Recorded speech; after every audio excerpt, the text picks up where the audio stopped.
What video or recording is perfectly innocent, but becomes terrifying when you look into the story behind it? Teresa video on YouTube called She's Still Sleeping. A vlogger recorded his wife, thinking that she was asleep, and making comments about how odd it was for her to still be asleep. It turns out she had actually died in her sleep, and the vlogger recorded her completely unknowing. Something extremely similar happened to me in boarding school with my roommate. I didn't record it, but it was awfully similar. We had early morning PT then first period together. No show. Went back up to grab something during a lunch break, still sleeping.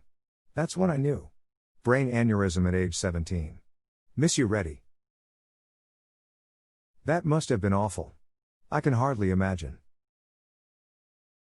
We had a class of 188. There was 175 of us left at graduation. I have stayed extremely close with his family and walked his little sister down the aisle last summer. This happened in 2006.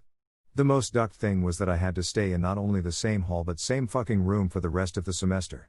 Extremely fucked up, and to this day I still have physiological problems from that. I went into the military a few years later and had terrible flashbacks from being in a similar environment. I lost so much sleep and weight they thought I was on drugs. This sounds retarded to be saying this shit, but he was my best friend. I forgot how much this shit affected me. Crazy times, can't believe it's been that long. It is what it is. This sounds rough, man, I'm sorry. Not even a lifetime of healing can protect you from crap like this. If you're ever feeling down, just send me a message. I'm more than willing to talk. U2.B. So I wouldn't call this innocent, but surprising. A news reporter is interviewing Stephen McDaniel about a missing woman, Lauren Gidding. During the interview, the reporter tells him that a body was found, turns out to be her body, and McDaniel just kind of mentally shuts off. That would kind of be a normal reaction, finding out an acquaintance of yours is missing, and then a body is found in the area where she disappeared. The kicker is that McDaniel is the one who murdered and hid Gidding's body, and he's coming to the realization that the police found her and has officially ducked. Definitely eerie. More details, truecrimedaily.com. This is the same guy who pops up in threads like this pretty often because he was almost perfectly still for his entire interrogation. The time-lapse security camera footage of the interrogation looks like he is a photograph superimposed on the moving video. I saw someone describe this as a tell. Trying so hard to not give any clues through body language you end up completely still the whole time. This is what I thought watching it. It's like a prey spotted by a predator, hoping if it doesn't make any motions the predator will move on and it can get away. I saw a low-quality video that first showed a street from the view of a balcony, then the camera shook rapidly, then it ended showing a mirror. I found out about this before, but the video was footage from a live stream that a 13-year-old girl recorded of her committing suicide. The camera shaking was the phone falling from her hands as she jumped off of her balcony onto the street. The phone ended up in the room because it fell back into it. That is Rorschach 1999 video of her falling. She also had a song made after her. I suppose it doesn't need to be said, but the Rorschach video, while extremely blurry, is still disturbing. Edit, the song has closed captioning for subtitles if you want to read the lyrics. That music video is extremely off-putting. It's so colorful and cheery, but the longer it goes on the more depressing it gets. Mother Love by Queen. Freddie got most of the song recorded, but Brian has the last verse. At the studio, Freddie said he was tired and would finish the rest some other time. He never did, resting at home during his final days. Brian came back later after Freddie's death and finished the last bit. It also adds The Show Must Go On. It was recorded in one take, with Freddie being gravely ill at the time of recording. He simply downed some vodka and then began to record the only take. That is one of my favorite songs from Queen, not because it's Freddie singing but because how he was singing it. Freddie didn't even have his full singing range in it, but his emotions were so much over it that it radiates his feelings. It's a truly touching song. Back in the 90s, there was a segment on the Jenny Jones show where a guy, Scott Amager, confessed that he had a crush on a male friend, Jonathan Schmitz. Schmitz was so embarrassed by the appearance that he shot and killed Amager 3 days after the taping. This case is covered in an episode of Trial by Media that's on Netflix. I highly recommend it, it's really interesting. Maybe not that innocent to begin with, but extra creepy knowing the truth. A video of an African gray parrot named Bud saying "Don't ducking shoot." He witnessed his owner, Martin Durham, being murdered by his wife. Bud also mimicked both sides of verbal fights, alternating between a male and female voice.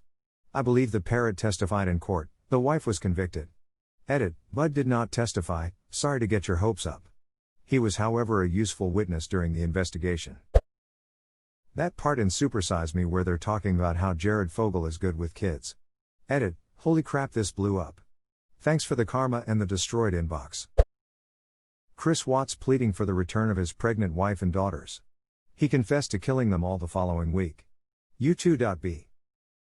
Wasn't this the dude who threw his kids in an oil tank and buried his wife a couple 100 feet away? Yes.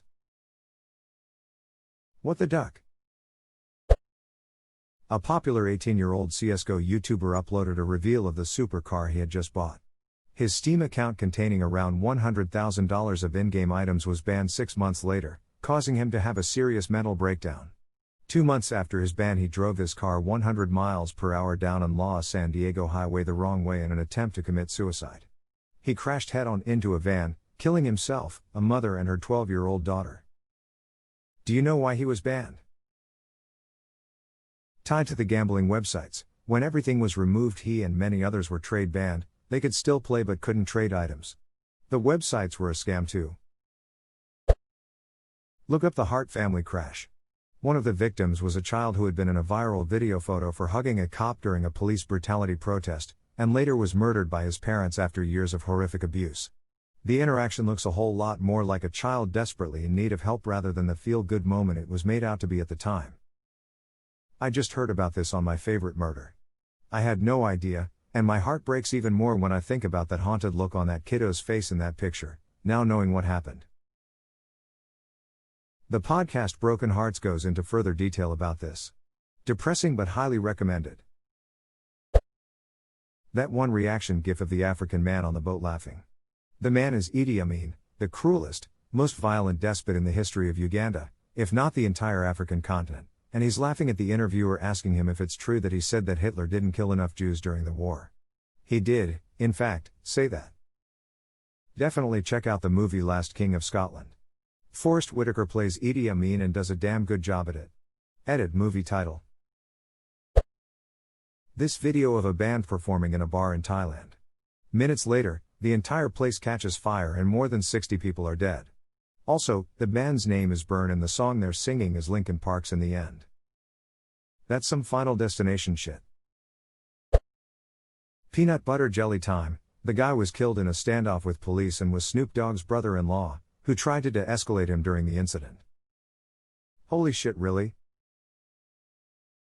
n.wikipedia.org. The kid partying with his dead parents in the next room. So dark. Whoa, what? Any explanation for this? Tyler Hadley killed his parents so he could party. And party he did. There are stills where he has a very haunted look in his eyes. Holy shit.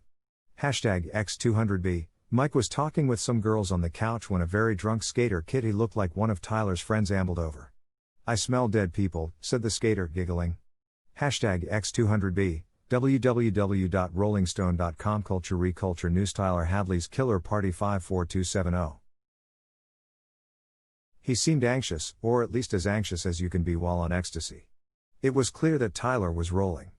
His eyes were large and white, his pupils expanded, and he kept rubbing his hands together, nervously clenching his fists. How the hell you rolling on hours after you kill your parents? My God. He said he took to amp himself up because he couldn't do it sober. That kid who did anime reviews and ended up making a video about his big future plans. He ended up killing his entire family and tried shooting up his old high school before he got caught. Also, Elliot Rodgers' old videos are just eerie. Mr. Anime's video titles were eerie as duck in hindsight. #X200B, Mr. Anime is planning something. Dr. Nasser's sports medicine videos. Hess one of the docs for USA Gymnastics and has had a ton of videos on his website of him demonstrating various sports med techniques and treatments. It looks professional on the surface. The thing is, some of his techniques are totally made up. Some techniques he demonstrated on video he would digitally penetrate, finger, young girls in the vagina and anus. He performed these techniques on hundreds of young girls under the guise of it being for their health and sometimes directly in front of their parents, sometimes while aroused. Watch Athlete A on Netflix if you want the story on this scumbag. Hess imprisoned in a facility specifically for inmates that can't be with general population because of the nature of their crime, i.e. guys that would be brutalized by other inmates. I've been to one of those facilities as a contractor. 'Cause hate those inmates. They're the worst of the worst.